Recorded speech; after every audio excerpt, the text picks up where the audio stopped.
ওইখান থেকে নিয়ে আসছি। ওই দেখেন কি আনন্দ করতে, দেখেন মাশাআল্লাহ মাশাআল্লাহ, দেখতে মানে অন্যরকম ফিল পাচ্ছি। আসসালামু আলাইকুম রহমতুল্লাহ, ওয়েলকাম করছেন ইসাগ্রো ফার্ম ফেসবুক পেজ এবং ইউটিউব চ্যানেল থেকে। আপনারা জানেন প্রায় ১ সপ্তাহ আগে আমি ব্রয়লার মুরগি বাচ্চা উঠেছিলাম। তো বাচ্চাগুলো যেখানে ব্রুডিং করতেছি, আসলে আমি তো ঘরোয়ালিভাবে পালি, যার কারণে আর কি ব্রুডিং করার সিস্টেমটা অন্যরকম। মানে কোনোভাবেই আর কি ওদের ৭-৮ দিন পার করতে পারলে আর কি একটু আলো দিয়ে প্লাস হলো একটু তাপমাত্রা দিয়ে যদি পার করতে পারি, তো আসলে ওদের গ্রোথ অনুযায়ী আসলে প্রথম যখন ছাড়ছিলাম তখন তো সমস্যা ছিল না, বাট এখন তো আলহামদুলিল্লাহ গ্রোথ বড় হচ্ছে, বাড়তেছে, যার কারণে আর কি ওদেরকে যেখানে রাখছি এখন ওইখান থেকে ওদেরকে স্থানান্তর করতে হবে। আলহামদুলিল্লাহ বৃহস্পতিবার আমি তুলছিলাম, আজকে হলো এক বৃহস্পতিবার পার হয়ে আজকে শুক্রবার, টোটাল আজকে ৯ দিন চলতেছে, ওদের বোর্ডিং শেষ আলহামদুলিল্লাহ। তো এখানে শেষ করছি, এখন এদেরকে এখানে স্থানান্তরিত করব। তো আগে আমি তো এখানে ওই দেখুন ওই পাশে এখনও আছে, আমি দেখাই আপনাদেরকে। ওইখানে কিছু ছিল, তো এখনও ৪ পিস আছে, এগুলো আমার ঘরের জন্য রাখছিলাম, বাকিগুলো সব সেল করে দিছি আলহামদুলিল্লাহ। এগুলো আমার আম্মু কিনে নিচ্ছে আমার কাছ থেকে। তো এগুলো আছে আলহামদুলিল্লাহ, এই দেখেন মাশাআল্লাহ স্বাস্থ্য ভালো হয়েছে আলহামদুলিল্লাহ।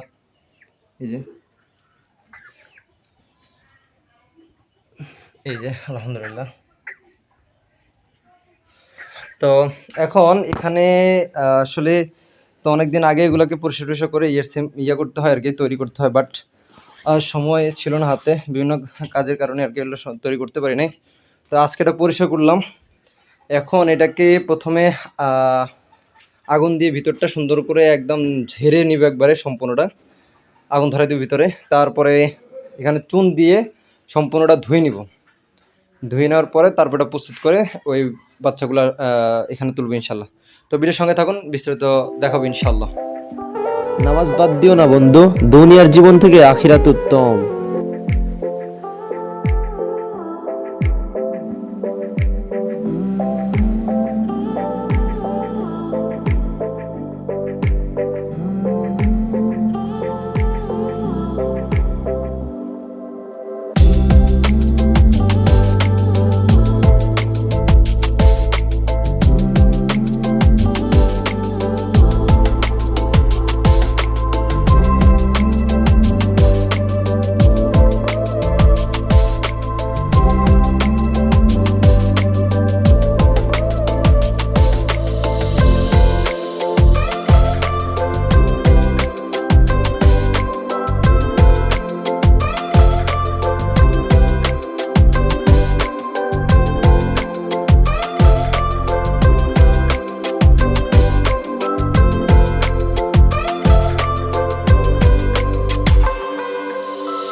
আলহামদুলিল্লাহ একদম পরিষ্কারভাবে জীবাণুমুক্ত করে তৈরি করে রাখছি।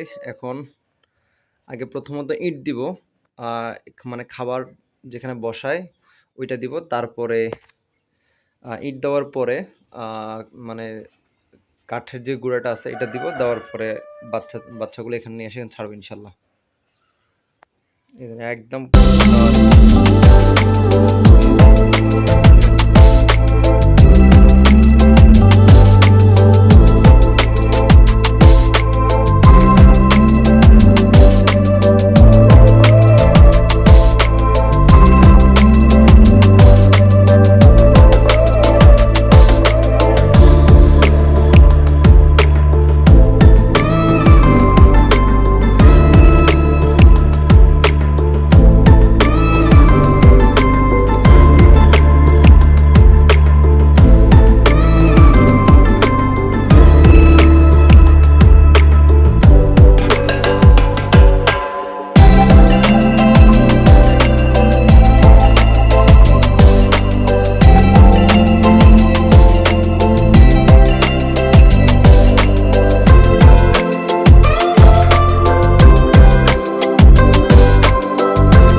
আলহামদুলিল্লাহ বাচ্চাগুলোকে তাদের আপন স্থানে মানে যেখানে রাখবো শেষ পর্যন্ত সেখানে নিয়ে আসছে আলহামদুলিল্লাহ। এই দেখেন তারা কত আনন্দ করতেছে। এই যে ইটগুলো দিচ্ছে ওদের খাবার দেওয়ার জন্য, ওই দেখেন ওরা উঠে বসে আছে। আজকে ওদের 9 দিন চলতেছে, তাই ওদের যে বোর্ডিং ঘর ছিল ওইখান থেকে নিয়ে আসছি। ওই দেখেন কি আনন্দ করতে, দেখেন মাশাআল্লাহ মাশাআল্লাহ, দেখতেই মানে অন্যরকম ফিল পাচ্ছি। দেখ আলহামদুলিল্লাহ। তো দেখেন ওরা কি খাচ্ছে। খাবার এখনো দিই নাই, মাত্র আমি কেবলই আনি এখানে ছাড়ছি। তো সকালবেলা এটা সুন্দর করে পরিষ্কার করছিলাম। এখন বিকালে আমি বাচ্চাগুলোকে আনে দিছি এখানে।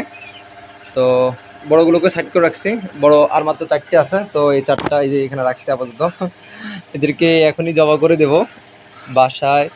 দেখি 4টা জবা না করলে একটা জবা করে বাকি 3টাকে রাখবো এইখানে, কর্নারে রাখবো আর কি আপাতত। মেহমান আসলে কালকে বা 2-1 দিনের মধ্যে মেহমান আসবে, তখন ওইগুলো জবা করবো আর কি। তো আলহামদুলিল্লাহ ওদের এইখানে কিন্তু কোনোভাবে গরম লাগতেছে না, দেখেন এই যে রাখছি এখানে কোনো গরম লাগতেছে না। আলহামদুলিল্লাহ সাইজও মার্শাল্লাহ খুব বড় বড় হয়ে গেছে মার্শাল্লাহ, টয়লেট করে ভর্তি করে বলছে। যাই হোক আলহামদুলিল্লাহ, দেখেন বাচ্চাগুলো কত মজা করতেছে, যেটা আপনারা মানে ধারণার বাইরে। আসলে যারা মানে প্রফেশনালি খামারি তাদের বিষয়টা আলাদা, বাট আমার কাছে খুব ভালো লাগতো। আমি তো প্রফেশনাল খামারি না, ছোটোখাটো একজন উদ্যোক্তা, ছোটোখাটোভাবে চেষ্টা করতেছি। বাট এটা সব করে লালন পালন করা, দেখেন কতটা মানে এই দেখেন। আমি আসলে ভ্যাকসিন করি নাই। আমরা যারা আমার সত্যি কথা বলতে আমি কোনো ভ্যাকসিন করি নাই, কোনো শুধুমাত্র থায়োবিন ওষুধটা দিছি, আর হলো লাইসোবিটটা দিছি, আর হলো জিঙ্ক দিছি। এই 3টা ব্যবহার করব। এই 3টাতে 40-45 দিন পর্যন্ত ফালবো, কারণ আমার চিন্তা ফিকির আছে এদেরকে প্রায় 2.5 কেজি, 3 কেজি, 4 কেজি এরকম করার। তো সেই সুবাদে আর কি আপাতত আমি ওদেরকে ওষুধ ছাড়াই বড় করার চিন্তা ফিকির আছে। জাস্ট ওই কয়েকটা ওষুধ শুধু ওদের ব্যবহার করব, আর বাকি অন্য কোনো ওষুধ ব্যবহার করব না। যতটুকু বড় করতে পারি সেই অপেক্ষায় আছি আর কি। আর আমি একটু বাজার থেকে একটু বেশি দাম বিক্রি করি, যেটা সত্যি কথা। কারণ আমি এখন বাজার চলতেছে 160 টাকা করে, আমি 200 টাকা করে কেজি বিক্রি করছি আলহামদুলিল্লাহ। তো তাও আলহামদুলিল্লাহ আমারগুলো থাকে না, এগুলো জোর করে রাখছি, কয়েকজন বলে রাখছে। তারপরও বড় যে 4টা দেখছেন অলরেডি 3জন বলে রাখছে। আমি বলছি দেখি বাসা আম্মু আসার পরে, আজকে আম্মু আসার পরে বলতেছে করছে না এগুলো বাসার জন্য রেখে দাও, একটা দাও আর বাকি 3টা রেখে দাও, এই আর কি। তো বলছে পরে ব্যাচ থেকে দিও আর কি। তো সেই সুবাদে আর কি আমি যদিও বাজারে 200 টাকা বা সামনে দাম বাড়বে এটা শিওর। যদি দাম বাড়ে তখন যদি 200 টাকা কেজি হয়, তখন আমি 230 টাকা বা 20 টাকা এরকম বাড়াই দিব আর কি। কারণ আমার চিন্তা ফিকির আছে বাজার থেকে আমি 20-30 টাকা বেশিতে বিক্রি করবো, যাতে আমি কোনো ভ্যাকসিন বা কোনো ওষুধ এদেরকে সেবন করাই না বা দিই না, সেক্ষেত্রে যা হবে আলহামদুলিল্লাহ। কারণ আমার ওয়েটটা একটু কম হবে তুলনামূলক, এটাই বাস্তব। আজকে 9 দিন চলে, তারপর আলহামদুলিল্লাহ স্বাস্থ্য বা সাইজ গ্রোথ ভালো আছে আলহামদুলিল্লাহ। এই দেখেন। তো আজ এই পর্যন্ত সব ভালো থাকবেন। যারা ফেসবুক থেকে দেখছেন অবশ্যই পেজটিকে ফলো দিয়ে পাশে থাকবেন। যারা ইউটিউব থেকে দেখছেন তারা ইউটিউব চ্যানেলটিকে সাবস্ক্রাইব করে পাশে থাকবেন। যারা করেছেন তাদেরকে অসংখ্য ধন্যবাদ। আসসালামু আলাইকুম ওয়া রাহমাতুল্লাহি ওয়া বারাকাতুহু।